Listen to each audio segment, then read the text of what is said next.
it's hour number 3. We're live in Los Angeles. It's The Herd, wherever you may be and however you may be listening. iHeartRadio, Fox Sports Radio, and FS1. So A-Rod into the show, talking baseball. Mark Schlereth today, and J Mac, obviously. I do think I led the show with it today, 2 hours ago, with the Draymond Green, because they have elected not to suspend him, just fine him. And it's fascinating because everybody's got... One of the reasons I like this story is because it's a story that has a lot of different angles. You can have a lot of different opinions. I can have an opinion. Nick Wright just had an opinion. You have an opinion. I don't like doing stories where there's like one opinion. Sometimes stuff gets on the internet and you have to take the safe opinion. Everybody feels like you get... This is one where you can have like a lot of different opinions. My opinion has been, as ugly as this was, and it was pretty ugly, there's been a lot of fights. Steve Kerr mentioned, I've seen 20 of them. Dame Lillard came out and said, I saw stuff worse in college. It happens a lot. Sports is mostly sanitized for TV networks and advertisers. Even the UFC, if you go back to Dana White and the Fertitta family taking over UFC, I remember, that's like 20 years ago. I don't even remember when it was. It was 20, 25 years ago. I watched, the bar was called the Condor in San Francisco. I was there with friends for a weekend from Portland, Brian and Nancy. And we went into late night nightcap. We went into a sports bar in San Francisco and watched UFC. And this was before the Fertitta family and Dana White were involved. There was eye gouging. It was brutal. And, of course, there's the element that loved it. And then Dana White and the Fertitta family bought it and said, we got to clean this up to get Budweiser as a sponsor and to get Mountain Dew. And so the eye gouge, they took it out. UFC 20 years ago was repulsive, and the bottom feeders loved it. But in the end, we have all sorts of regulated violence in sports, football and hockey and boxing and UFC. So this version of it, I mean, when a boxer goes down or a UFC fighter goes down, that referee is on it immediately. They don't want multiple shots. You've got big Fortune 500 companies advertising, and the UFC is a wildly successful financial machine, but it cleaned it up. It sanitized it for advertisers. That's why what the Warriors were furious about is this got out, because there is a sanitized version of sports that you get. This is on the harsher end. This is a clean shot. But there have been multiple people that have come out, executives I've talked to and read on the internet, that have said, yeah, it doesn't rise to PJ Carlesimo, Sprewell, the choke. So yes, it's ugly. It's uglier than most.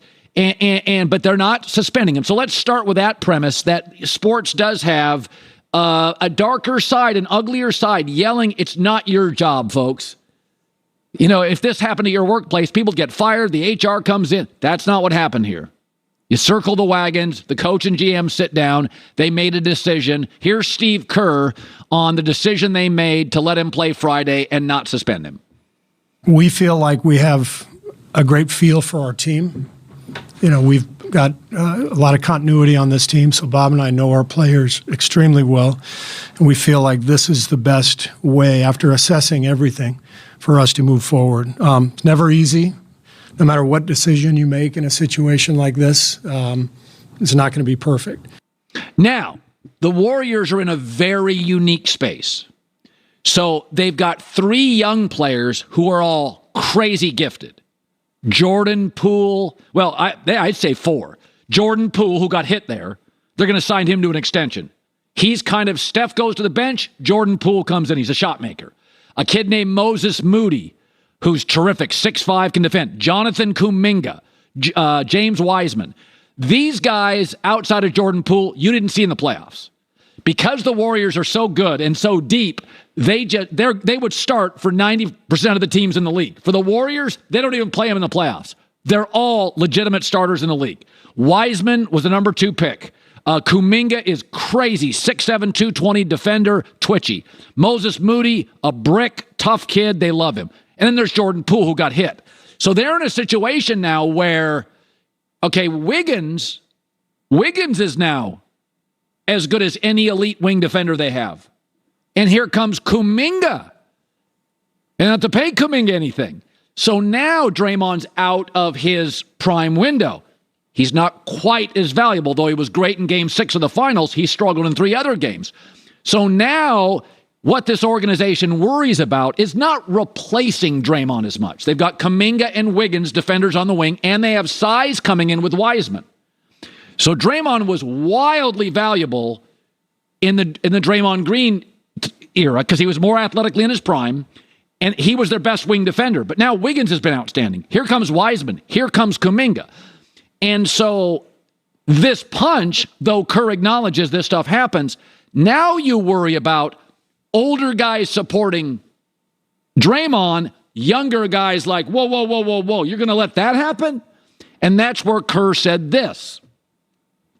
This is the biggest crisis that we've ever had since I've been coach here. It's really serious stuff. We're not perfect. Our team isn't perfect. Bob and I have definitely made our share of mistakes over the years, but we're going to lean on the experience that we have together over the last 9 years and trust that this is the best decision for our team. So when Steve Kerr says that, they lost KD, and he's saying, no, this is the biggest crisis. What? This is bigger than losing KD? So if Steve says that publicly, you got a lot of things to weigh here. You've got 4 tremendous young players, a couple of them great defenders, and Wiggins. Do you need Draymond as much? These are questions they're asking. And, and then Nick, and here's what happens. Well, I got a bunch of kids. When you have kids and they act up, all kids do, and then they do something again and again and again. And the fear is, as Nick Wright said about 20 minutes ago, is this now something that Draymond struggles to control? I thought this was a very interesting take. I don't think he has adequate control over his impulses. I think he's demonstrated that over 5-6 years. And I think that if there's a real chance that this is a moment for the Warriors where the veterans side with Draymond and the younger guys side with Poole, and that could be a very, very big problem. Okay, so J Mac had said this earlier. I have a relationship with Draymond, but I can be honest about it. I love, if you go back to the Bulls Rodman, Pistons Lambeer, Bruce Bowen and Rodman Spurs, Udonis Haslem, Draymond Green. Most of our dynasties have a tough guy, the bouncer in the bar. And this team plays really good defense, but Draymond has always been wildly important. In fact, the stat that was amazing last year, when Draymond was on the floor in the regular season last year, this was the best defensive team since the Duncan Spurs. When Draymond was off the floor last year, they were 13th best in the league defensively. So he has been a catalyst on both ends of the floor for them.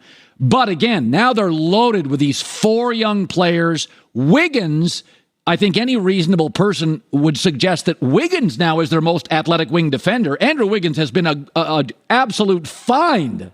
A lot of people thought he was a bust. He was so good and he was great in the finals. So now the question is, what do you do? And I think it's one thing when somebody thinks something. But when Steve Kerr, one of the smartest people I've ever covered in sports, says something publicly, this is the biggest crisis we've had. So he's saying that publicly. What are he, Joe Lacob, Bob Myers saying privately? And to your point, you would just move off him. I would move off of him, but I know that's going to sound crazy to a lot of Warriors fans. Colin, just remember what makes this dynasty special, right? Their culture is built on unselfish basketball, right? Pace and space. We're going to set screens. Everybody's part of the offensive operation, as opposed to dump it down on the blocks to the big center, right? Or Michael Jordan ISO. Very much a selfless. But with Draymond Green, it's always me. It's always about him. Whether it's in the finals, taking a swing at LeBron in 2016, getting ejected, whether it's him not wanting to deal with Kevin Durant on the bench and getting in a huge argument with him. For whatever reason, Draymond, even during the finals, I know the podcast thing is a big deal. He's doing his podcast like every day, doesn't want to talk to the media, doing his podcast. And it was like causing friction. Like, Draymond, what are you doing? Like, why are you doing this? And to throw a punch at Poole, remember, a lot of players in that video had their back to it. They did not actually see it. At the end, you just see, Draymond hit him, but you don't think he clocked him. And then you go back to your room and you're like, what the hell? Like, Jordan Poole, when he pushed him away, like, kind of put his head aside, like, come on, man, get out of here. Draymond went forcefully I don't like this guy. He's the bodyguard of the team and he's knocking out one of the players.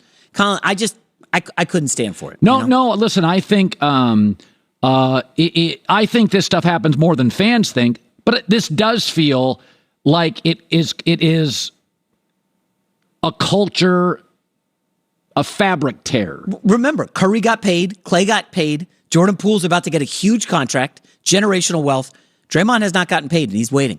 Is there part of him saying, "What about me? Why are you paying all these guys?" No, and not I mean, me? there's a lot of speculation out there, and Draymond was apologetic. But to Nick's point, is